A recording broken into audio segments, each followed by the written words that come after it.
चलो, डायरेक्टिंग। जैसा कि हम जानते हैं कि फंक्शंस ऑफ मैनेजमेंट जो है 5 फंक्शंस है। पहला प्लानिंग है, दूसरा क्या है ऑर्गेनाइजिंग, तीसरा क्या है स्टाफिंग, एंड जो फोर्थ फंक्शन है आपका क्या है डायरेक्टिंग, पांचवा कंट्रोलिंग है। तो डायरेक्टिंग जो फंक्शन है मतलब डायरेक्टिंग का मतलब ये हुआ कि आपके ऊपर जो सुपीरियर है वो आपको डायरेक्ट कर रहा है। अब डायरेक्टिंग में बहुत सारी चीज इंक्लूड्स होते हैं, जैसे directing is the combination of 4 elements. Directing is the combination of 4 elements. सबसे पहले हमारा आता है सुपरविजन। तो सुपरविजन हम कौन करेगा? जो सुपीरियर होगा वो सुपीरियर अपने सबऑर्डिनेट का सुपरविजन करता है, ठीक है ना। सुपर एंड विजन यानी आपके ऊपर जो आपके काम को देख रहा है। अब सुपरविजन में क्या होगा? इंस्ट्रक्शंस होगा, गाइडिंग होगा, मोटिवेटिंग होगा वगैरह। दूसरा होता है लीडरशिप। लीडरशिप में आपको जो लीड करने वाला है, यानी आपको एक एग्जांपल सेट करते हैं।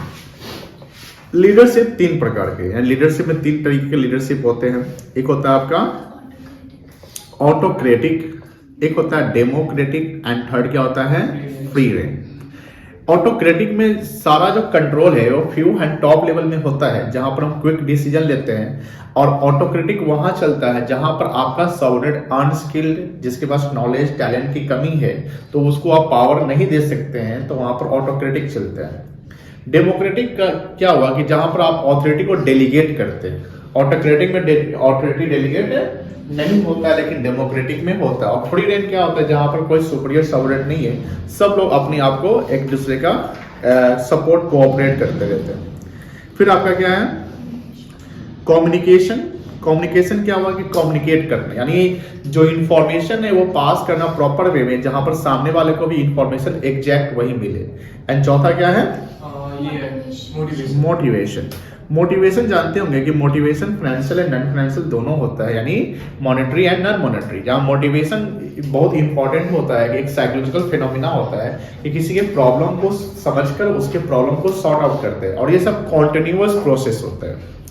ये जो भी सुपरविजन हुआ, लीडरशिप हुआ और मोटिवेशन हुआ, कम्युनिकेशन है, ये कॉन्टिन्यूअस प्रोसेस जो गोल ओरिएंटेड होता है, जहां पर हम अपने एम्प्लॉय को मॉनेटरी टर्म में मोटिवेट करते हैं by payment of bonus, by payment of share, profit, incentive, compensation. And non monetary हुआ जहां पर हम उसके स्टेटस को डिफाइन करते हैं, उसको रिस्पेक्ट देते हैं, सम्मान देते हैं वगैरह। ये सब क्या हुआ non monetary.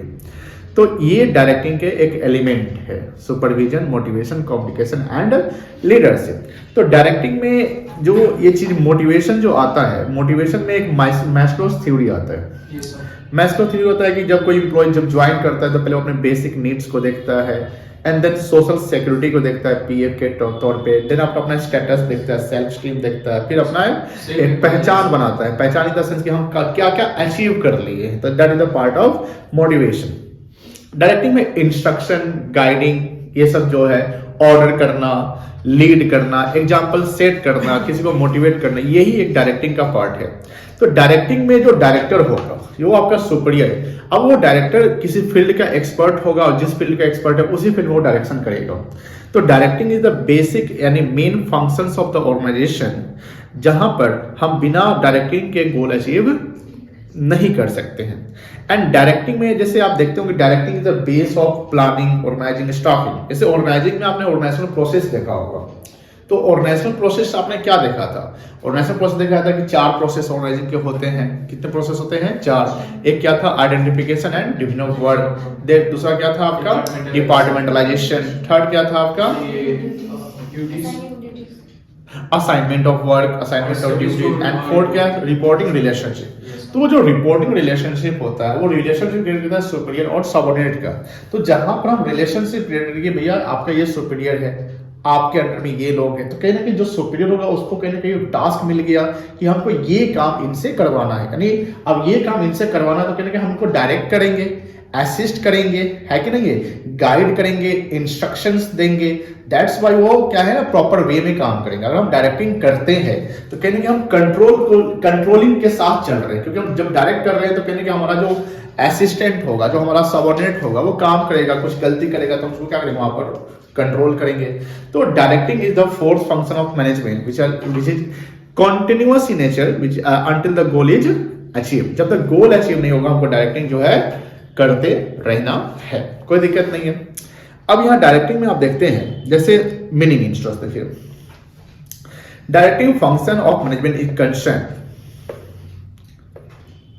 Concern with the, ये कुछ वर्ड देखिएगा, ये जरूर यूज करिएगा थ्योरी लिखने में। इंस्ट्रक्टिंग, इंस्ट्रक्ट करना, इंस्ट्रक्शन देना कि ऐसे आपको काम करना, दिशा निर्देश बताना। गाइड करना, गाइड मतलब असिस्ट करना, गाइड करना। इंस्पायर करना, इंस्पायर का मतलब क्या हुआ कि जब तक हम इंस्पिरेशन नहीं जगाएंगे कोई अपने आप से काम तो नहीं करेगा। और मोटिवेशन फोर्सफुली या इंस्पिरेशन फोर्सफुली नहीं होना चाहिए। फोर्सफुली इन द सेंस कि आपको करना ही है, तो फोर्सफुली में क्या होगा कि दबाव फील करेगा सबऑर्डिनेट, हो सकता है उसमें गलती करे या उसको लगे कि नहीं ये फोर्सफुली हो रहा है, नहीं हो पाएगा। तो ये जो इंस्पिरेशन है, ये मोटिवेशन है, ये विलिंग के तरीके से समझ, यानी आपको किस प्रकार से इंस्पायर कर दे कि आप उसको खुद करें। जैसे मान लो कि आपके पेरेंट्स आपको फोर्सफुली बोलते हैं कि मोबाइल चलाने नहीं देंगे तुमको, पढ़ना है, सिर्फ रूम बंद करो, तुमको जाने नहीं देंगे, तो कहीं ना कहीं आप उसके दबाव में हो सकता है कि घर में बैठे बैठे आप रोएंगे, उदास रहेंगे और पढ़ाई भी नहीं करेंगे और बाहर भी नहीं जाएंगे, तो दोनों गड़बड़ हो जाएगा। लेकिन आपको उस तरीके से इंस्पायर किया जाए कि आप अपना गोल एक बना लो, क्या बना लो, गोल बना लो। उस गोल को तुमको अचीव करना है। जब तुम्हारा गोल है, जब गोल एक कंपनी का, ऑर्गेनाइजेशन का अचीव हो जाएगा तो अल्टीमेटली तुम्हारा भी गोल जो है, सेल्फ गोल जो है वो भी अचीव होगा। तो इंस्पिरेशन, मोटिवेशन जो है वो फोर्सफुली नहीं होना चाहिए, ठीक है ना, फोर्सफुली करने से तो गड़बड़ हो जाएगा। तो डायरेक्टिंग क्या है, directing function management is concern with the instructing, guiding, inspiring and motivating the employ. चार वर्ड याद रखिएगा, the employ in the organisation so that their efforts, अब हम ये सब चीज ऐड करेंगे तो उनका एफर्ट क्या होगा, पॉजिटिव होगा, गोल को अचीव करने में हेल्प मिलेगा। Effort results in the achievement of organizational goal. After staffing function, the right person is placed in the right position. ये भी इंपॉर्टेंट है, ये स्टाफिंग में होता है, तब तो हम डायरेक्ट करेंगे। अब हम डायरेक्ट उस इंसान को कर रहे हैं जो इंसान उसके लायक ही नहीं है, तो फिर डायरेक्टिंग तो फेल हो जाएगा। तो डायरेक्टिंग हम कैसे करें, डायरेक्टिंग के लिए हमको स्टाफिंग जरूरी है। स्टाफिंग हमने क्या देखा, जो बेस्ट एमंग द ऑल है उसको सेलेक्ट करने के बाद राइट पर्सन को राइट प्लेस पे रख दिया एंड देन उसको हम डायरेक्ट कर रहे हैं। तो डायरेक्टिंग जो भी एक बेस है किसका, स्टाफिंग का है, कोई दिक्कत नहीं है। But actual work begins only when this person get instruction from the superior. हमने आपको जॉब पोजीशन दे दिया, हमने एक सही इंसान को सही जगह पर डाल दिया, अब बोला कि जाओ काम करो, तो काम तो नहीं हो पाएगा। कम से कम हमको क्या करना पड़ेगा, अब डायरेक्टिंग करना पड़ेगा। Directing does not mean only instruction. Directing में सिर्फ इंस्ट्रक्शन नहीं आता है, मोटिवेशन भी आता है, इंस्पिरेशन भी आता है, गाइडिंग भी आता है, ठीक है ना। सिर्फ आप इंस्ट्रक्ट कर रहे हैं तो ये डायरेक्टिंग का पार्ट नहीं है। हाँ, डायरेक्टिंग का एक एलिमेंट होगा, but only instruction is the directing. We can't say directing includes instruction, motivation. जैसे आपने देखा कि डायरेक्टिंग के 4 एलिमेंट है, leadership, communication, motivation and supervision. अब डायरेक्टिंग के फीचर्स क्या है, डायरेक्टिंग कहने के एक एक्शन को क्रिएट कर देता है। एक्शन जैसे इसका हमने डायरेक्ट किया, हमने इंस्पायर किया, अब हमने इंस्पायर किया, आपने बात को सुन लिया और चुपचाप रह गए, आप कोई काम नहीं कर रहे, तो डायरेक्टिंग तो ये सक्सेस नहीं हुआ। तो डायरेक्टिंग को सक्सेस करने के लिए जो हमने डायरेक्शन दिया है, जो हमने आपको इंस्ट्रक्शन दिया है, जो हमने आपको गाइड किया है, असिस्ट किया है, उसके अकॉर्डिंग आप अब एक्शन करिए। एक्शन इन द सेंस उस पर आप वर्क करिए, काम करिए, कोई दिक्कत नहीं है। सेकेंड की जब तक देखो ये कॉन्टिन्यूअस फंक्शन तो सब जगह आ रहा है कि कोई भी चीज हम करेंगे डायरेक्टिंग में क्या करेंगे, कॉन्टिन्यूटी में रखेंगे, यानी जब तक हमारा गोल अचीव ना हो जाए, यानी हमेशा टाइम टू टाइम सुपरवाइज करते रहना। एक बार सुपरवाइज कर लिए छोड़ दिए तो फिर तो गड़बड़ हो जाएगा। आपको सुपरविजन रेगुलर वे में करना है, मोटिवेट हमेशा टाइम टू टाइम करना है, कम्युनिकेशन बना रहे हैं, है ना। लीडर जो है वो हमेशा आपके साथ रहे, दैट्स व्हाई डायरेक्टिंग जो है सक्सेसफुल हो जाएगा। Directing take place at every level. मतलब कि इसका मतलब क्या होगा, डायरेक्टिंग क्या है, परवेसिव होता है। क्या होता है बेटा, परवेसिव। तो डायरेक्टिंग में 3 पॉइंट क्या फीचर्स क्या हो गए, ये एक्शन को इनिशिएट करता है, ये कॉन्टिन्यूअस होता है, परवेसिव होता है, गोल ओरिएंटेड होता है, कह सकते हैं गोल ओरिएंटेड समझते हैं ना? Yes. और डायरेक्टिंग फ्लो कैसे होता है? डाउनवर्ड होता है कि अपवर्ड होता है? अपवर्ड होता है, डाउनवर्ड आप डायरेक्टिंग ऊपर नीचे से ऊपर करेंगे, डायरेक्ट आप ऊपर से, तो क्या होगा ये? डाउनवर्ड। डाउनवर्ड हो गया। डायरेक्टिंग क्या होता है? डाउनवर्ड होता है, यानी टॉप से बॉटम की तरफ। कोई दिक्कत नहीं है, ये सब डाउनवर्ड होता है। अब डायरेक्टिंग में ये भी ध्यान रखना है कि डायरेक्टिंग डायनेमिक नेचर के अनुसार भी चलना चाहिए। डायनेमिक इन द सेंस कि जब मान लो कि बिजनेस इन्वॉल्वमेंट चेंज हुआ, क्या चेंज हुआ? Business involve. जैसे अभी देखते हो कि गुजरात में कुछ कंट्री के लीडर हैं, अपने कंपनी के भी कुछ बॉस है, मतलब कि जैसे रिलायंस हुआ, अडानी हुआ, विप्रो हुआ, इन्फोसिस, वो सब का एक बिजनेस समिट चल रहा है जहां पर इन्वेस्टमेंट की बात हो रही है। कहाँ पे? गुजरात में। आप देखें यूएई का ये मोहम्मद बिन सलमान आया है, सुजुकी कंपनी का सीईओ है, जो है सुजुकी कहाँ की कंपनी है? जापान की कंपनी, वो आया। मुकेश अंबानी का कल का भाषण देखा हुए, वो भी कुछ मतलब कि कुछ पैसे लगाने वाले हैं, अडानी लगाने वाले ग्रीन एनर्जी पे। तो अब कहीं ना कहीं कंपनी अगर ये काम कर रहा है तो कंपनी अब एक पॉलिसी बना लिया। अब कंपनी ये पॉलिसी गुजरात के लिए बनाया कि हमको ये प्रोजेक्ट पे काम करना है, तो गुजरात पे जो हमने पॉलिसी बनाया, कंपनी वहां पर अपना ऑफिस, फैक्ट्री सब कुछ सेटअप करेगी। तो कंपनी ये कब कर रही है? जब गवर्नमेंट कुछ अपनी पॉलिसी ला रही है। अब गवर्नमेंट अपनी पॉलिसी ही नहीं लाएगी तो कंपनी वहां पर क्या करेगी? गवर्नमेंट सब्सिडी देगी, गवर्नमेंट देगी कि हाँ चलिए हम आपको लैंड देते हैं, जगह देते हैं, आप यहाँ पर कर सकते हैं, हम आपको टैक्स में रिबेट दे सकते हैं, हम आपको ये दे सकते हैं। तो इसके अनुसार क्या है, डायरेक्टिंग जो है डायनेमिक इन्वायरमेंट में भी काम होना चाहिए, कोई दिक्कत नहीं है। डायरेक्टिंग परफॉर्मेंस ओरिएंटेड होना चाहिए। क्या होना चाहिए बेटा? Performance oriented. परफॉर्मेंस ओरिएंटेड क्या होता है कि जैसे आपने देखा होगा कि स्टार्टिंग में एक पॉइंट देखे थे, अप्रेजल, याद है? Performance appraisal. अप्रेजल मतलब क्या होता है? इवैल्यूएशन, कि आप जो काम कर रहे हैं, आप जो काम कर रहे हैं, मैं मान लो कि आप लोगों का डायरेक्टर हूं, तो आपके परफॉर्मेंस को मैं क्या करूंगा? चेक करूंगा, इवैल्यूएट करूंगा। हमको लगेगा नहीं ये जो स्टाफ है तो अच्छा काम कर रहा है, ज्यादा का, तो इंसेंटिव दे दो इसको, तो इससे आपको मोटिवेशन मिलेगा। तो डायरेक्टिंग में क्या है ना कि परफॉर्मेंस ओरिएंटेड होना चाहिए। आप जैसे काम कर रहे हैं कि हमने जो डायरेक्ट किया उसके अनुसार आप काम कर रहे हैं कि नहीं, उससे ज्यादा काम कर रहे हैं, कम काम कर रहे हैं, टिकना पड़ेगा। और कम कर रहे हैं तो फिर हमको मोटिवेशन देना पड़ेगा, इंस्पायर करना पड़ेगा। देखो तुम्हारे कम काम करने से दूसरे का काम रुका हुआ है, तुम्हारे काम करने से गोल अचीव नहीं हो रहा है। तो डायरेक्टिंग जो है परफॉर्मेंस इवैल्यूएटेड, परफॉर्मेंस ओरिएंटेड होना चाहिए। और डायरेक्टिंग में क्या, डायरेक्टिंग हम किसको करेंगे? मशीन को करेंगे कि हम एक ह्यूमन बीइंग को करेंगे?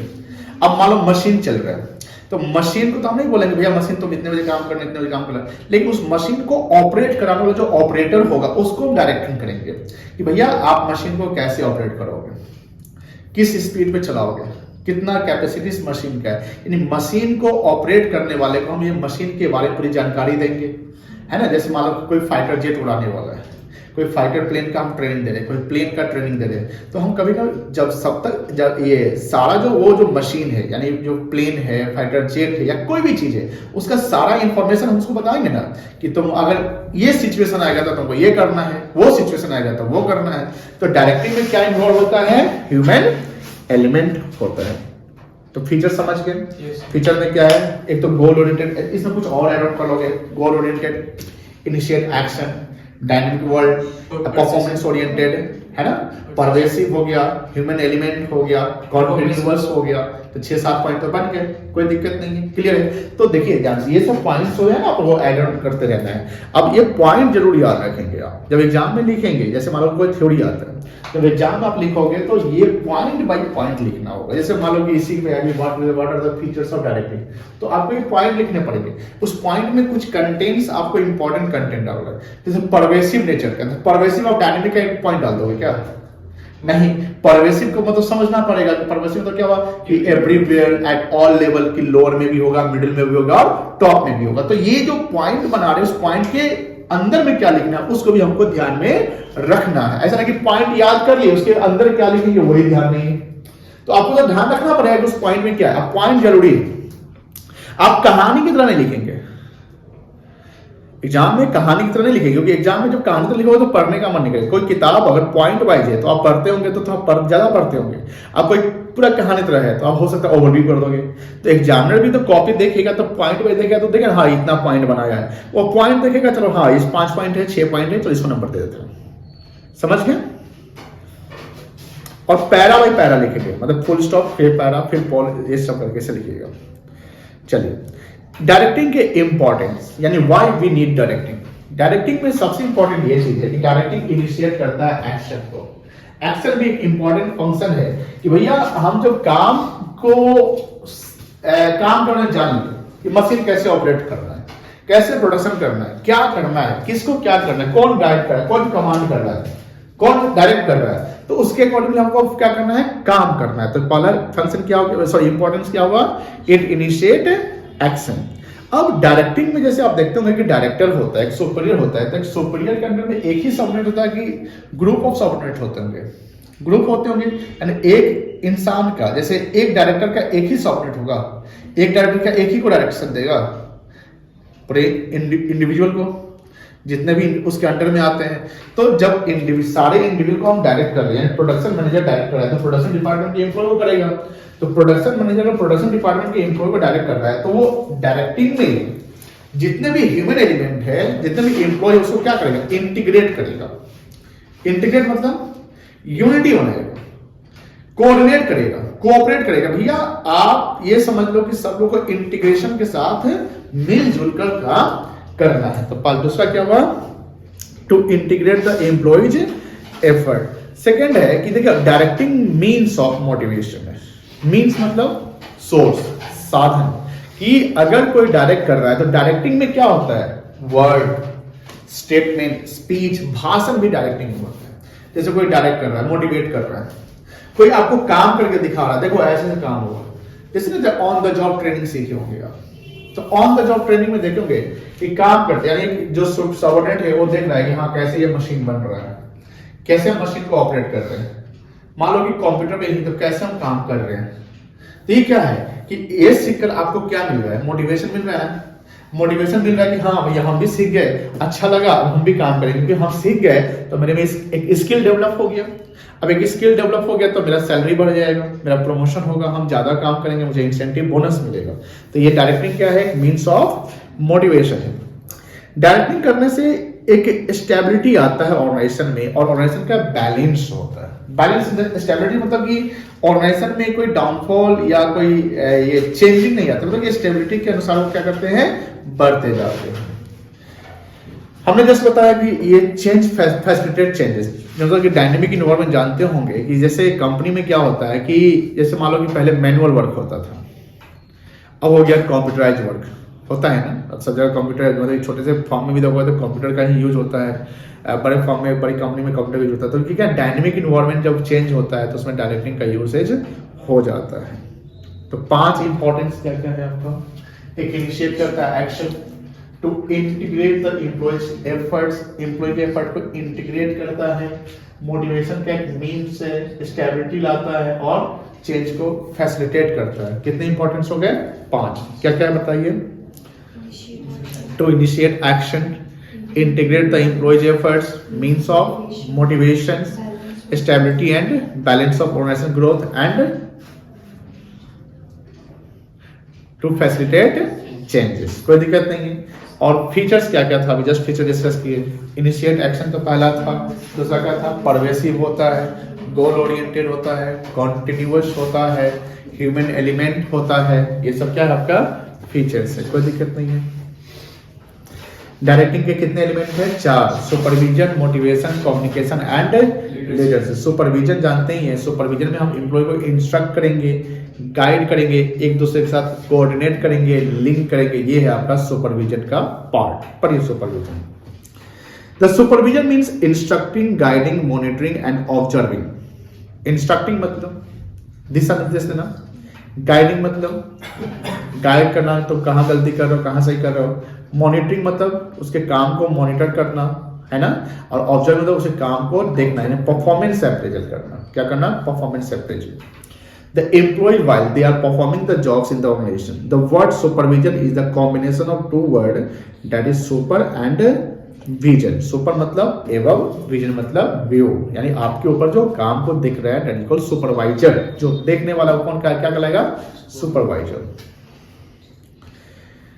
अब सुपरविजन में यहां देखिए एक पॉइंट है, मोटिवेशन। मोटिवेशन समझते हैं, सॉरी मोटिवेशन एक दूसरा पॉइंट है, मतलब डायरेक्टिंग का सेकंड पॉइंट। मोटिवेशन में जैसे कुछ वर्ड होते हैं, मोटिव होता है। मोटिव मतलब कुछ करने के लिए हाँ मोटिवेशन देने के लिए जो यूज किया था, जैसे जैसे इंसेंटिव। नहीं, मोटिव मतलब हुआ आपका पर्पस। डिजायर। हाँ डिजायर कह सकते हैं, गोल। क्या मोटिव है? आप सीए करते हो, आप एमबीए करते हो, आप कुछ भी करते हो, किसी मोटिव से करते हो ना। तो मोटिव का मतलब क्या हुआ? गोल। हमारा ये मोटिव है। हमारा मोटिव है कि प्रोडक्शन टारगेट को अचीव करना है। हमारा मोटिव है कि सेल्स को 10% से बढ़ाना है। हमारा मोटिव है कि नया प्रोडक्ट इस बार लॉन्च करना है। हमारा मोटिव है कि अपने इंडियन लेवल पे हमको प्रोडक्ट को बेचना है। हमारा मोटिव है एक्सपोर्ट इंपोर्ट को बढ़ाना है। तो that is the motive. Motive in the sense goal, purpose, लक्ष्य। और एक होता है मोटिवेशन। मोटिवेशन मतलब कि हम उसमें मोटिवेटेड हैं। मोटिवेशन मतलब क्या हुआ? हम उसमें मोटिवेटेड है। जैसे सेल्फ मोटिवेशन होता है, आपको काम, जैसे आपने एक मोटिव बना लिया। जब आपने मोटिव बना लिया तो उस मोटिव पे काम करोगे ना, कि मोटिव बना के सोचते रहोगे, काम करोगे, तो दैट इज कॉल्ड मोटिवेशन। अब मोटिवेशन में जैसे हमको सैलरी टाइम पे मिल रहा है, हमको इंसेंटिव मिल रहा है, हमको टारगेट मिला, उस टारगेट को अचीव किया तो हमको इतना % कमीशन मिलेगा, हम कस्टमर बनाएंगे तो ये मिलेगा, हमको बोनस मिलेगा। तो ये मोटिवेटर है। मोटिवेशन, मोटिवेट करने वाले को मोटिवेटर कहते हैं।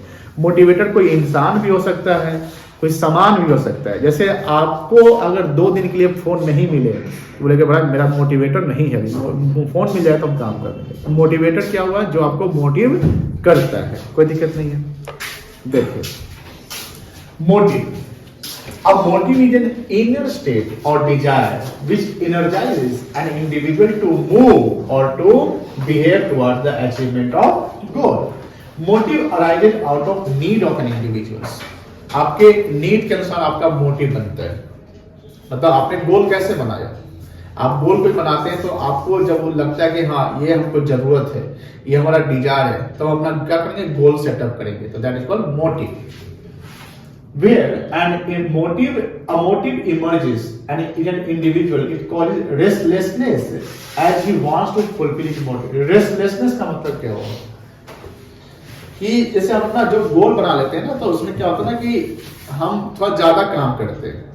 हम ये नहीं कि भैया रेस्ट ले लेके आराम से काम करेंगे, नहीं। मोटिव कैसे बनाए? तो आप क्या करेंगे? एनर्जी के साथ, एंथुजियास्टिक के साथ, फुल फ्लेज में आप क्या करते हैं? उस पर काम करते हैं। यानी जैसे अभी एग्जाम का समय है तो आपके पढ़ाई का जो टाइमिंग, जो ड्यूरेशन होगा, और जब स्टार्ट किए होंगे 12th, उस समय जो ड्यूरेशन रहा होगा, क्या सेम है कि अलग अलग है? अलग है। पहले कम रहा होगा, अब क्या है? पहले आप जवाब नहीं देते थे या कम देते थे, अब जवाब फट से देते हैं। क्यों? क्योंकि आपको वो पता है। तो आप जब गोल बना लिए हैं तो उस पर आप ज्यादा रेस्टलेसनेस काम कर रहे हैं, ठीक ना? For example, motive to earn induces and induce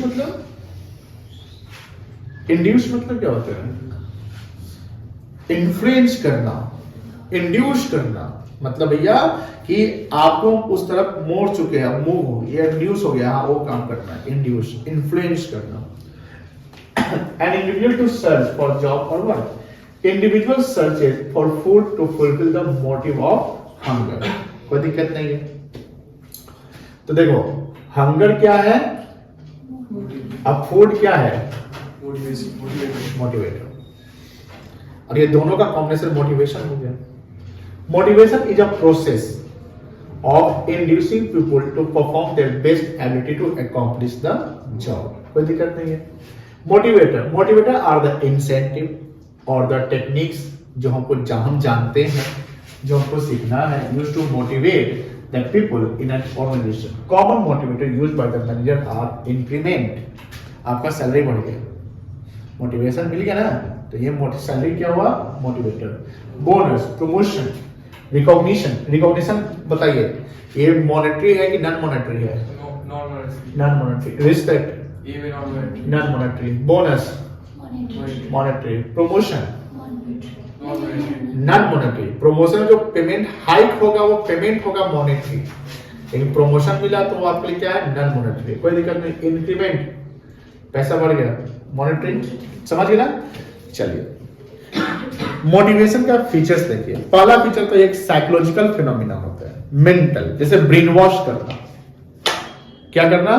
brain wash. अब जैसे आप देखते होंगे कि आर्मी सब जो होते हैं, इंडियन आर्मी, अब उसका अलग ही ब्रेन वॉश हुआ रहता है। हमारी सोच और उनकी सोच में काफी अंतर होती है।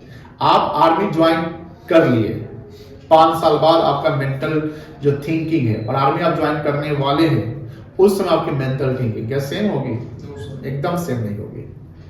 आप जब ज्वाइन करना तो आपके अंदर में बहुत सारे क्वेश्चंस होंगे, डर होगा, मर जाएंगे, गोली लग जाएगा, ये होगा, परिवार से दूर हो जाएंगे, अकेले रहेंगे, बर्फ पे चढ़ना पड़ेगा, पहाड़ों पे रहना पड़ेगा, जंगल पे रहना पड़ेगा, गुफा में जाना पड़ेगा, पानी के अंदर जाना पड़ेगा, कुछ बहुत सारे क्वेश्चंस रहेंगे। आप कहेंगे भाई बेकार हम ले लिए, बेकार ले रहे हैं।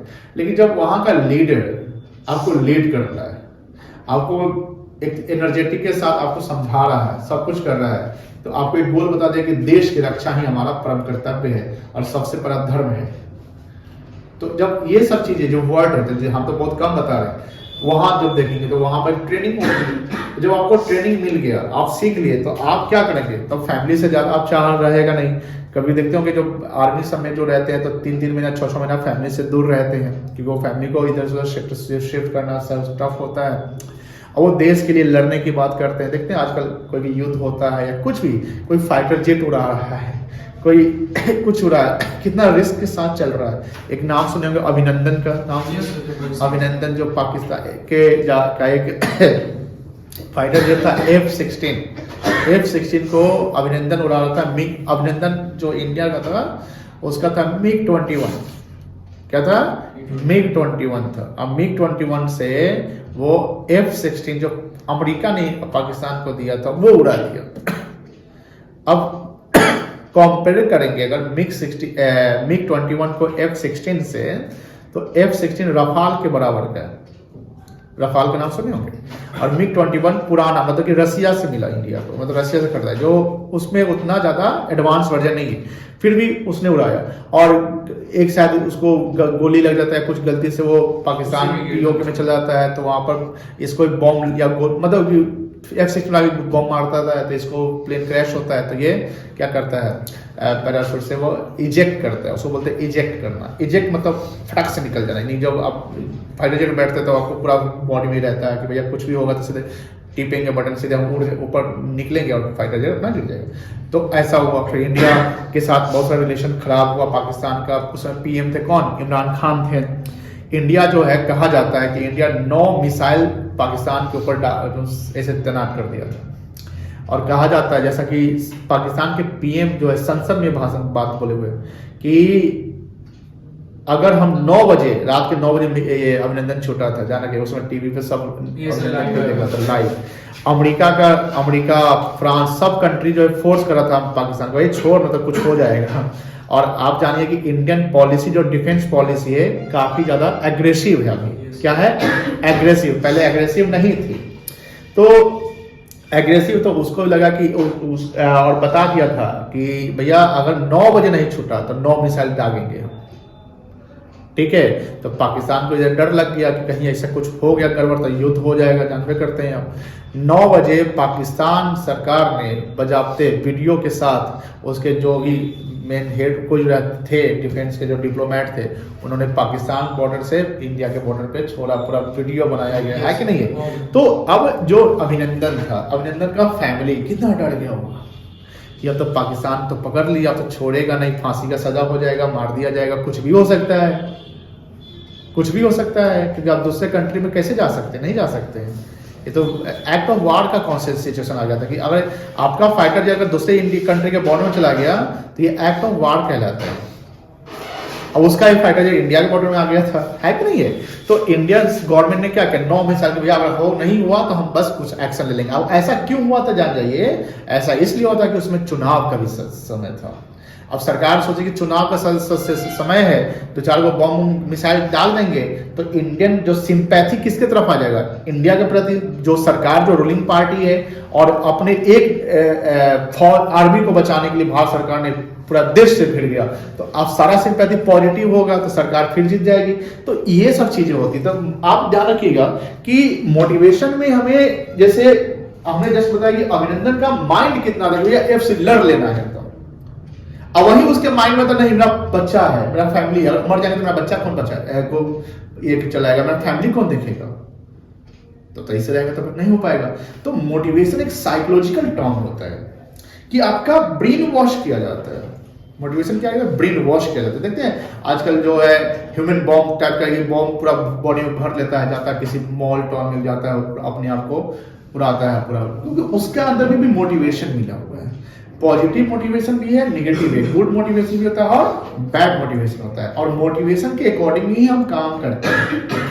और हम मोटिवेटेड नहीं तो हम काम क्यों करेंगे। आप सुबह कोचिंग आते हैं, ठंड का समय है, रजाई में से निकलने का मन नहीं करता हो, फिर भी आप मोटिवेटेड नहीं हमको पढ़ना है, जब पढ़ाई छूट गया तो भी डर हो जाएगा। तो इसमें आते हैं, कोई इंसान बाहर काम कर रहा है, कोई वर्कर माइंस में काम कर रहा है, खदान में काम कर रहा है, पहाड़ पे काम कर रहा है। आप देखेंगे कि अभी हिमाचल प्रदेश में शायद हुआ था कि वो फंस गया था। तो ये जो चीजें हो रही है due to what, due to motivation. और मोटिवेशन एक कॉम्प्लेक्स प्रोसेस होता है, आप सबको मोटिवेट नहीं कर सकते। आप बहुत सारे मूवी देखते होंगे कि ये फौज से रिलेटेड, उसमें कोई कोई जो सेना सैनिक होता है बोलता है ना ना हमें जाना है, हम नहीं जाएंगे, हमको डर लग रहा है, ऐसा होता है नहीं होता है। फिर उसको डांटा जाता है या मोटिवेट किया जाता है, फिर उसको बताया जाता है कि तुम हो, अगर हम लोग हैं तो देश है, और हम लोग ही पीछे हो जाएंगे तो देश ही नहीं रहेगा, तो फिर हम लोग का क्या होगा। तो ये सब चीजें हैं। तो मोटिवेशन क्या है, साइकोलॉजिकल फेनोमेना। और मोटिवेट कैसे कर सकते हैं किसी एम्प्लॉय को या किसी पर्सन को, उसके प्रॉब्लम को, उसके नीड एंड वांट्स को समझकर। जैसे हमने बोला कि मोटिवेशन में मॉनेटरी मोटिवेशन भी होता है। अब मान लीजिए कि हम आपको नौकरी पे रखे, लेकिन हम आपको प्रॉपर सैलरी नहीं दे रहे हैं, हम आपका इंक्रीमेंट नहीं कर रहे हैं, हम आपको सोशल सिक्योरिटी नहीं दे रहे हैं, फ्यूचर में आप रिटायर करोगे तो क्या मिलेगा वो कुछ बात ही नहीं हुई है, टर्म्स एंड कंडीशन पे नहीं, तो आप मोटिवेटेड होंगे नहीं। तो मोटिवेशन एक साइकोलॉजिकल फेनोमेना होता है, जो साइकोलॉजिकली किसी को क्या किया जाता है, मोटिवेट किया जाता है। कोई दिक्कत नहीं है।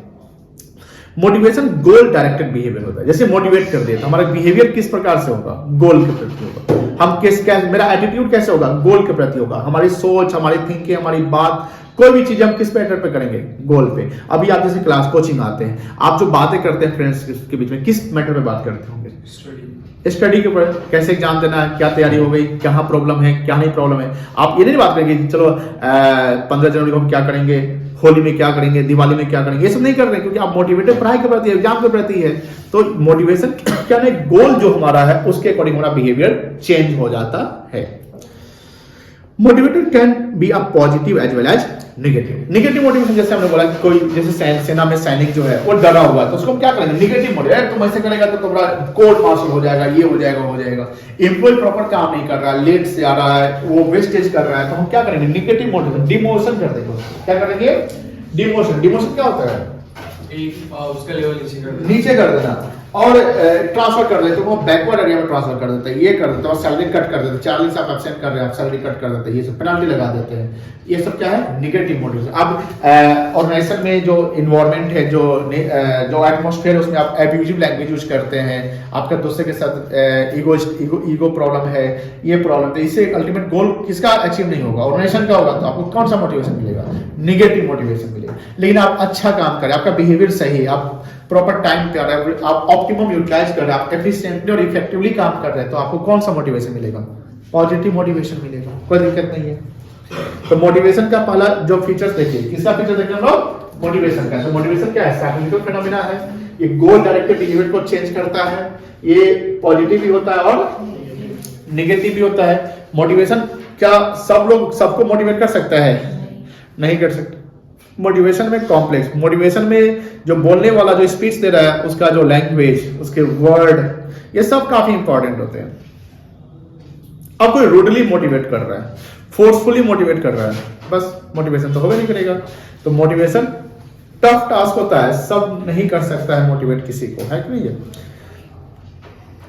मोटिवेशन डायनेमिक एंड, ये तो सब जानते हैं, ये तो सब जगह होता है, डायनेमिक एंड कॉन्टिन्यूअस। जैसे समय चेंज हुआ, डायनेमिक इन्वायरमेंट हुआ, काम कर लो। 5 पॉइंट हो गया। क्या क्या हो गया बताइए। मोटिवेशन क्या साइकोलॉजिकल टर्म होता है, पॉजिटिव एज वेल एज, और गोल डायरेक्टेड बिहेवियर होता है, और कॉम्प्लेक्स होता है, और डायनेमिक। कोई दिक्कत नहीं है। मोटिवेशन परवेसिव भी कर दीजिएगा, सब लेवल पर मोटिवेशन करना जरूरी होता है कि नहीं है। चलिए, मैस्लो का नीड जानते होंगे। मैस्लो का थ्योरी क्या बोलता है कि किसी भी एम्प्लॉय को जब मोटिवेट करना है या कोई भी एम्प्लॉय जब जब उसका ज्वाइनिंग होता है तो वो ज्वाइन करते समय वो साइकोलॉजिकली क्या सोचता होगा। पहले तो उसकी साइकोलॉजिकली नीड्स को पूरा करेंगे, तो उसकी साइकोलॉजिकली नीड्स क्या होगी?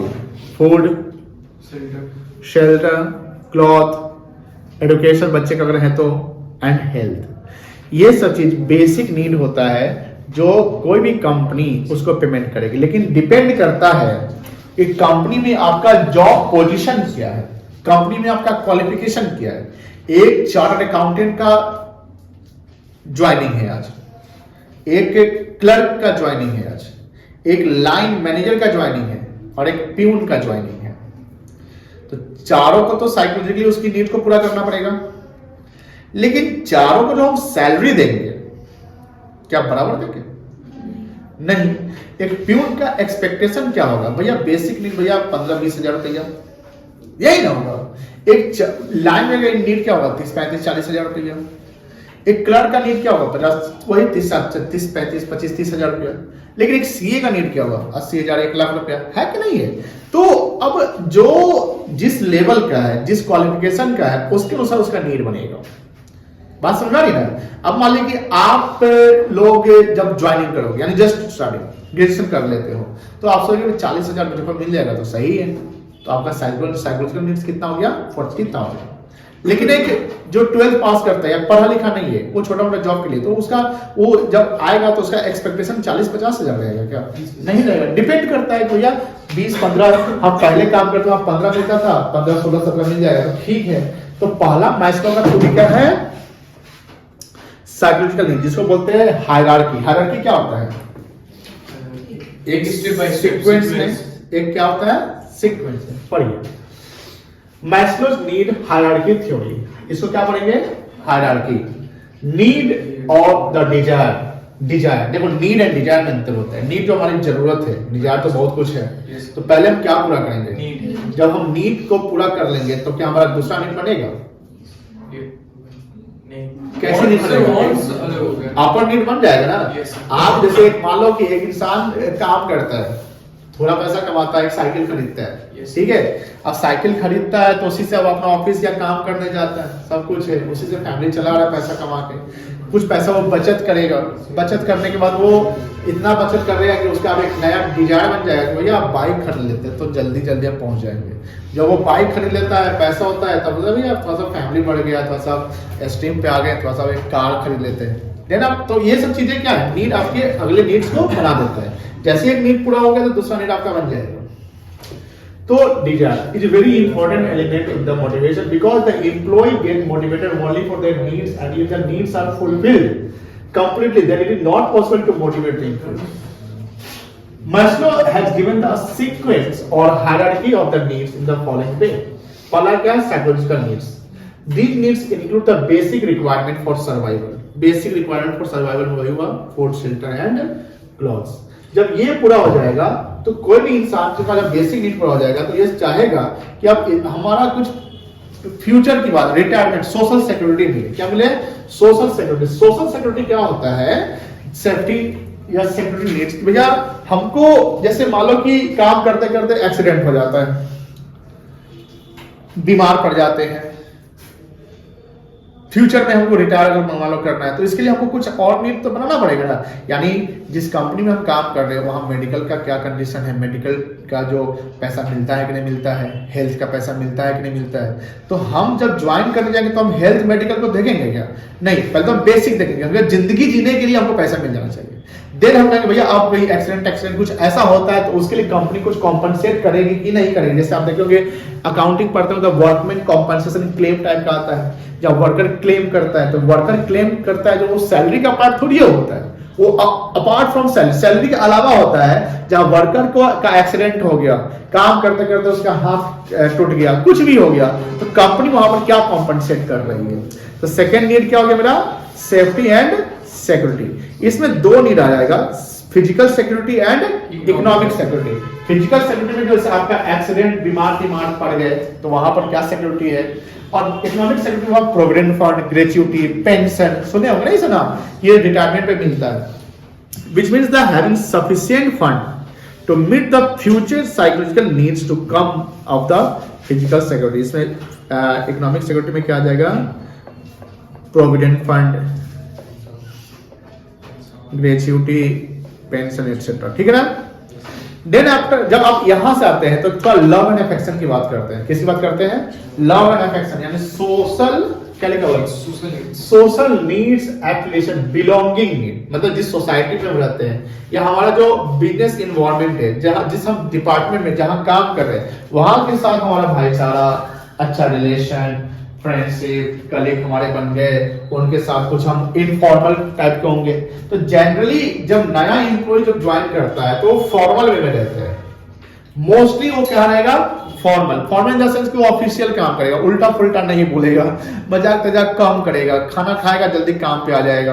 वो देखेगा भैया अभी हम सिक्योर नहीं है. जब उसको लगा कि हाँ अब सिक्योरिटी मिल चुका है, सब कुछ है, पुराने हो गए हैं, जान पहचान हो गई, तो अब क्या हो जाएंगे? थोड़ा इनफॉर्मल. तो ऑर्गेनाइजेशन, इनफॉर्मल ऑर्गेनाइजेशन का एटमोस्फेयर भी क्या करती है? प्रोवाइड करती है. जैसे फेयरवेल हो रहा है, कोई चलो आज बॉस का बर्थडे है, कुछ ऐसा है, आज कंपनी का एनिवर्सरी है, तो ये सब चीज पे क्या इनफॉर्मल टाइप का काम होता है, कोई दिक्कत नहीं है. तो थर्ड आपका क्या हुआ? Social need. पर ये सोशल नीड्स क्या है? It means the need for love and affection, companionship. Companionship क्या होता है? कंपेनियनशिप वही हुआ जैसे मतलब जेस्चर, थोड़ा सा हंसी मजाक, थोड़ा पार्टी सार्टी, ये सब क्या हुआ? कंपेनी. जैसे आज चलो लंच पार्टी बॉस की तरफ से, आज हम लोग टारगेट अचीव किए, चलो आज हम लोग का एक छोटा सा कैफे में पार्टी है, ऐसा कुछ. तो companionship, friendship etcetera. Once the people satisfy their psychological and safety needs, then the social need become more active. अब जब हमारा साइकोलॉजिकल नीड पूरा हो गया, सोशल नीड पूरा हो गया, तो हम किधर की तरफ मूव करेंगे? तो सोशल नीड की तरफ, है ना? Fulfill the social need of the manager, prefer teamwork, arrange formal and informal get together. The employee can develop their social relation.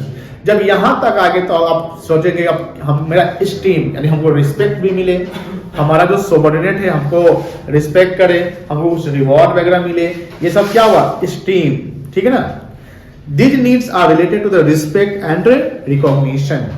When the above three needs are satisfied, then the people start demanding respect for themselves in a group.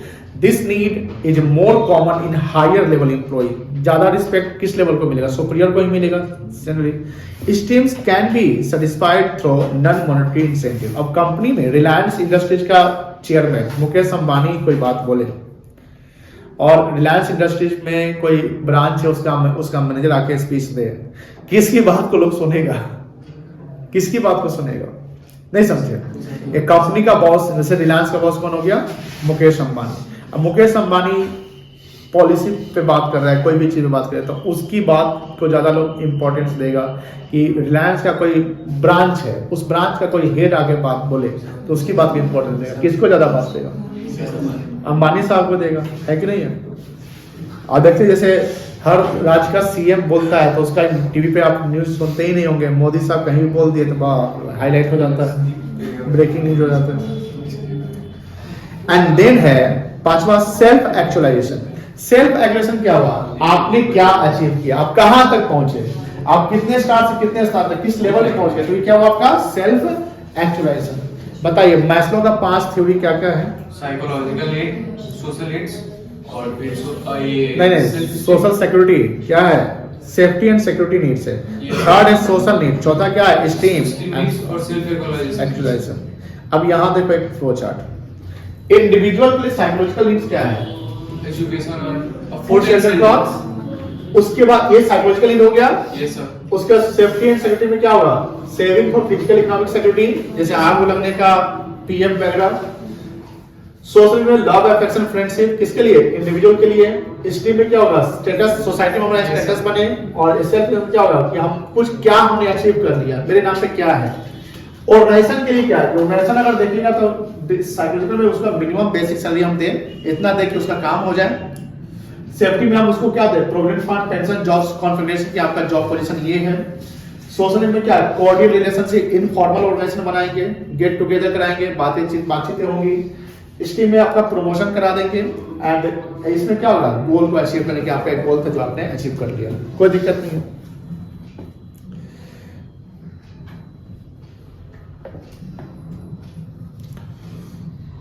Assumptions of Maslow. देखो ये assumption, जैसे किसी का self esteem पूरा हो, गोल पूरा हो, social need पूरा हो, इस ये सबके लिए नहीं ना हो जाएगा। मान लो कोई एम्प्लॉय, जैसे कभी कभी देखते होंगे कि कोई बस का या ट्रक का एक खलासी जानते हैं, वो खलासी था और अब वो खलासी है 10 साल से तो उसमें मैस्लो का रूल अप्लाई हो गया? नहीं हुआ। किसी कंपनी का सिक्योरिटी का या कोई क्लर्क, वो क्लर्क था जब आप क्लास 1 में थे तो वही क्लर्क था, क्लास 10 से जब आप निकल रहे तो वही क्लर्क हैं। क्या वो मैस्लो थ्योरी अप्लाई हो गया? नहीं हुआ। मैस्लो थ्योरी कहां अप्लाई होगा? कुछ एजम्पशन करने पड़ेंगे। अब वो इंसान 10 साल पहले क्लर्क था, अभी भी क्लर्क है, सैलरी बस वही 10% 5% बढ़ रहा है, लेकिन कुछ उतना ज्यादा ऐसे नहीं मिला। अब बताइए यहां पर मैस्लो थ्योरी क्यों नहीं अप्लाई हुआ? क्योंकि वो अपना बिहेवियर चेंज नहीं किया होगा, वो ज्यादा काम नहीं किया होगा, कुछ आगे बढ़ने का नहीं सोचा होगा, वो अपना माइंड जो मेंटल जो पोजीशन है उसको चेंज नहीं किया होगा। बात समझ में आ रही ना? यानी जहां पर है वहीं पे है, तो फिर तो थ्योरी तो अप्लाई नहीं हुआ। समझ गए ना? बिल गेट्स का कोट्स बड़ा इंपॉर्टेंट कोट्स है, सुने होंगे सर। क्या सुने हैं?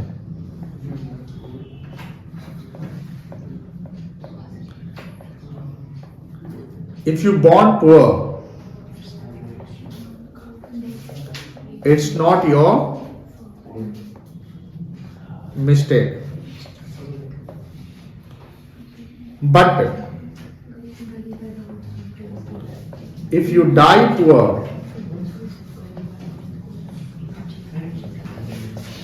it will be your mistake. आप समझे?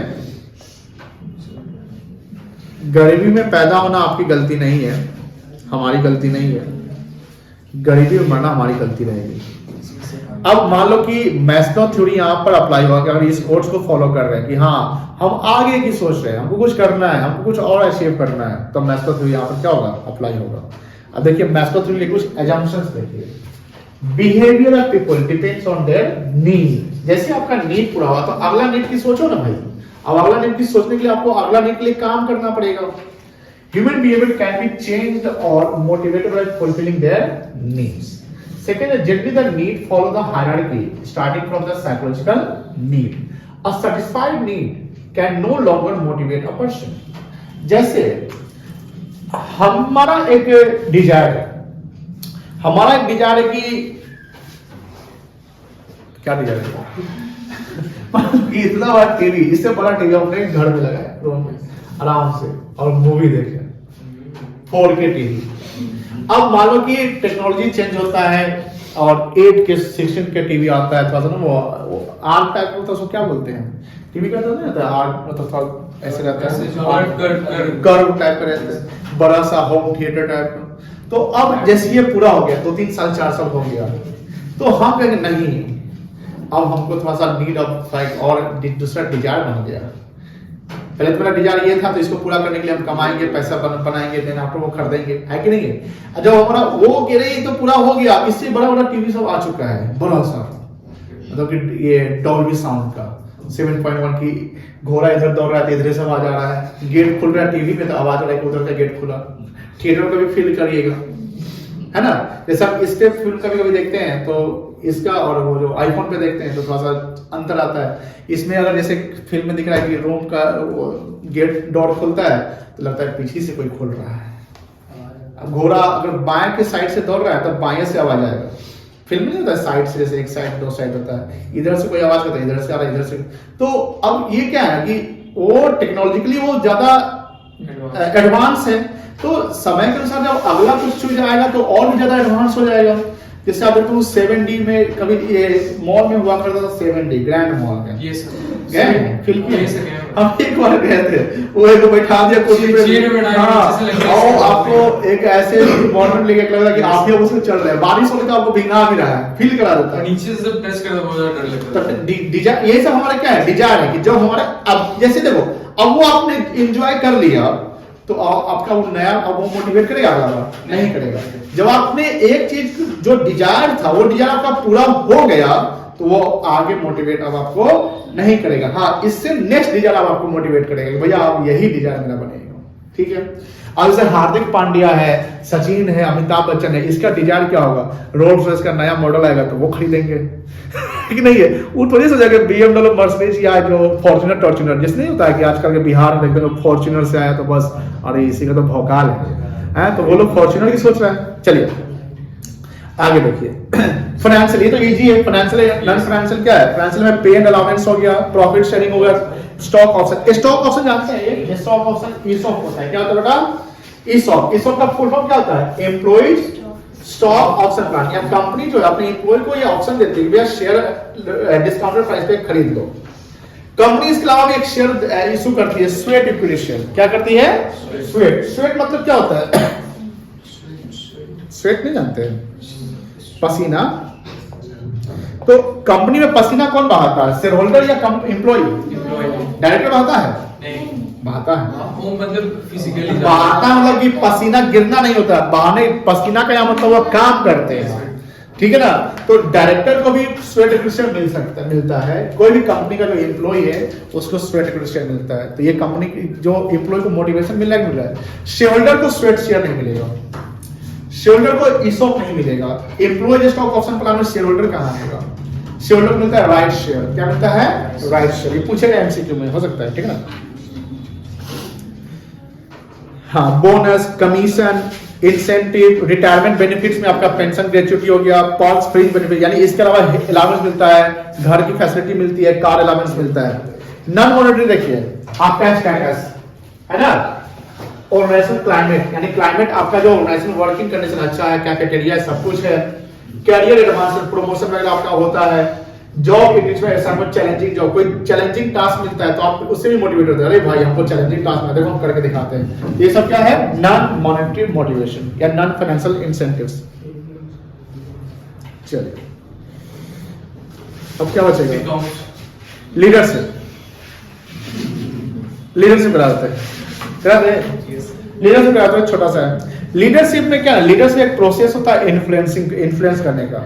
लीडरशिप होना चाहिए गोल के लिए, जो हमारा गोल अचीव हो तो। लेकिन लीडरशिप कहां पर होगा, जहां पर ग्रुप ऑफ पर्सन जो है किसी लीडर की बात को सुन रहा है, जहां उसको लीड करे, तो वहां पर क्या अप्लाई होगा, लीडरशिप होगा। लीडरशिप के फीचर्स देखिए।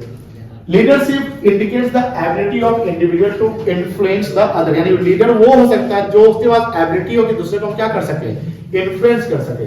ये चैलेंजिंग बिहेवियर के को चेंज कर सकता है। ये इंटरपर्सनल रिलेशनशिप होते हैं, यानी इंटीग्रेट करता है एम्प्लॉय को, ये गोल को अचीव करने में हेल्प करता है, कॉन्टिन्यूअस। ये सब जानते हैं। लीडरशिप कितने प्रकार के हैं, ऑटोक्रेटिक, पार्टिसिपेटिव, जिसको डेमोक्रेटिक कहते हैं, फ्री एंड विजुअलाइजेशन बोलते हैं। जैसे ये पहले बता दिया आपको कि ऑटोक्रेटिक हुआ जहां पर लीडर जो बॉस, ये बॉस ओरिएंटेड होता है। किस कौन सा ओरिएंटेड होता है, ये बॉस ओरिएंटेड हो गया। ये हो गया आपका, क्या बता सकते हैं, डेलीगेशन टाइप का, ग्रुप ओरिएंटेड होता है। जैसे इंडिया में डेमोक्रेटिक मान लो है, इंडिया का पीएम कोई डिसीजन ले रहा है। जैसे इंडिया में जो नोटबंदी हुआ था, बताइए उसमें कौन सा लीडरशिप काम आया होगा, ऑटोक्रेटिक। इंडिया में मान लो कि ये लॉकडाउन लग गया ना, 22 मार्च को लगा था, 22 मार्च 2021 साल लगा था, कौन सा था, ऑटोक्रेटिक था। और मान लो कि उसके बाद हर सीएम को डिसीजन देते हैं, भैया आप बताइए, डेमोक्रेटिक। रशिया का प्रेसिडेंट जो है वो ऑटोक्रेटिक में चलता है। नॉर्थ कोरिया का कौन है, तानाशाह कौन है, नॉर्थ कोरिया पता है, किम जोंग उन। चाइना का कौन है, शी जिनपिंग। ये सब ऑटोक्रेटिक में चलता है। ऑटोक्रेटिक कहाँ होता है, जाने के ऑटोक्रेटिक फायदेमंद भी है और नुकसानदायक है। ऑटोक्रेटिक फायदेमंद का है जहां पर अनस्किल्ड एम्प्लॉय सब है। नुकसानदायक क्या है, जहां पर स्किल्ड एम्प्लॉय तो लो आप डिसीजन आप लेते हैं। बड़े लेवल में कोई डिसीजन लेना है तो वहां पर आपका ऑटोक्रेटिक नहीं चलेगा, डेमोक्रेटिक चलेगा। तो ये सब है फ्री एंड, जहां पर आपका कोई सुपीरियर सबऑर्डिनेट नहीं है। पढ़िए तो ऑटोक्रेटिक, जल्दी पढ़िए। ऑटोक्रेटिक फायदेमंद भी है और नुकसानदायक है। ऑटोक्रेटिक फायदेमंद का है जहां पर अनस्किल्ड एम्प्लॉय सब है। नुकसानदायक क्या है, जहां पर स्किल्ड एम्प्लॉय तो लो आप डिसीजन आप लेते हैं। बड़े लेवल में कोई डिसीजन लेना है तो वहां पर आपका ऑटोक्रेटिक नहीं चलेगा, डेमोक्रेटिक चलेगा। तो ये सब है फ्री एंड, जहां पर आपका कोई सुपीरियर सबऑर्डिनेट नहीं है। पढ़िए तो ऑटोक्रेटिक, जल्दी पढ़िए। देखो ऑटोक्रेटिक में, ऑटोक्रेटिक का एडवांटेज क्या है, क्विक डिसीजन मेकिंग, जल्दी से डिसीजन ले सकते हैं। जैसे नोटबंदी हो गया आपका। Provide strong motivation and satisfy the leader who dictates. Dictatorship क्या होता है, तानाशाही। इसमें जो आपका स्किल्ड एम्प्लॉय उसको मोटिवेशन मिलेगा कि नहीं मिलेगा इसमें ऑटोक्रेटिक में? क्या चीज सर? ऑटोक्रेटिक में जो आपके पास स्किल्ड एम्प्लॉय है, जो आपका सबनेट है, उसको मोटिवेशन मिलेगा कि नहीं मिलेगा? नहीं मिलेगा, क्योंकि उसको तो आपने अथॉरिटी दिया ही नहीं। Less competent and subnet are needed at lower level, यानी आपके नीचे जो है कॉम्पिटेंट ही नहीं है तो आपको सारा काम खुद करना पड़ेगा। मे bring positive result when great speed is required, जल्दी से कोई डिसीजन लेना है तो उसके लिए आपको ऑटोक्रेटिक चलाना पड़ेगा। डिसएडवांटेज क्या है? फ्रस्ट्रेशन क्रिएट कर देगा, सबनेट का मोरल डाउन कर देगा, ये एक्शन को इनिशिएट करने में प्रॉब्लम करेगा। क्रिएटिविटी सबनेट का यूज हम नहीं कर पाएंगे, वो उनके पास कुछ आइडिया है हम नहीं ले पाएंगे बिकॉज हम ऑटोक्रेटिक में, एंड सबनेट का डेवलपमेंट नहीं होगा। ये कहाँ यूजेबल है, कहाँ सुटेबल है? जहां अनएडुकेटेड अनस्किल्ड एम्प्लॉय, जिसके पास नॉलेज की कमी है, वहां पे जहां पर हमको कोई डर रखना, डर का माहौल बना के रखना है, पनिशमेंट करना है, वहां पर जैसे देखिए आप नॉर्थ कोरिया में किम जो उनके अगेंस्ट में कोई मीम टीम या कुछ निगेटिव कमेंट नहीं कर सकते हैं, सी जिनपिंग के अकॉर्डिंग नहीं कर सकते। वहां का एक चाइना का एक बहुत बड़ा बिजनेसमैन था जैक मा, ठीक है ना, जैक मा कुछ निगेटिव कमेंट थोड़ा सा कर दिया, उसका उसको अंडरग्राउंड 2-3 साल के लिए कर दिया गया।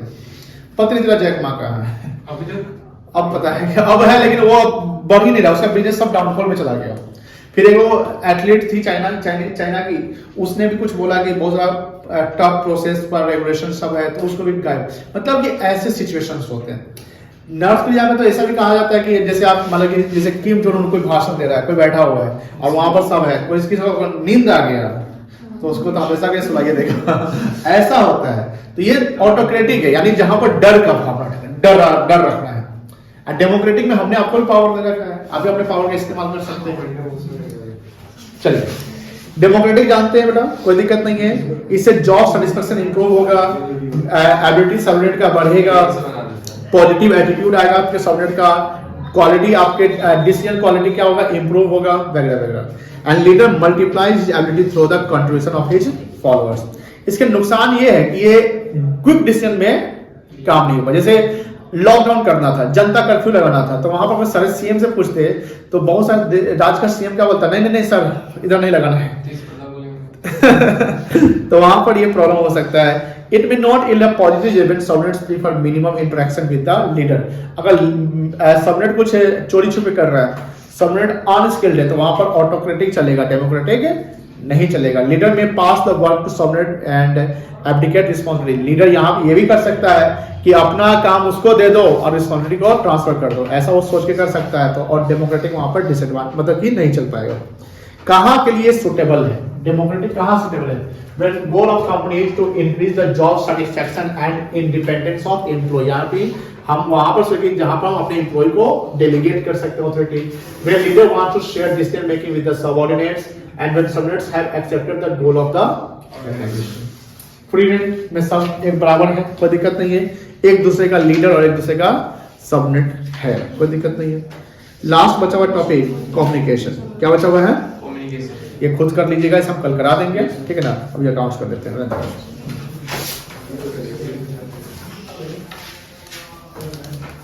सर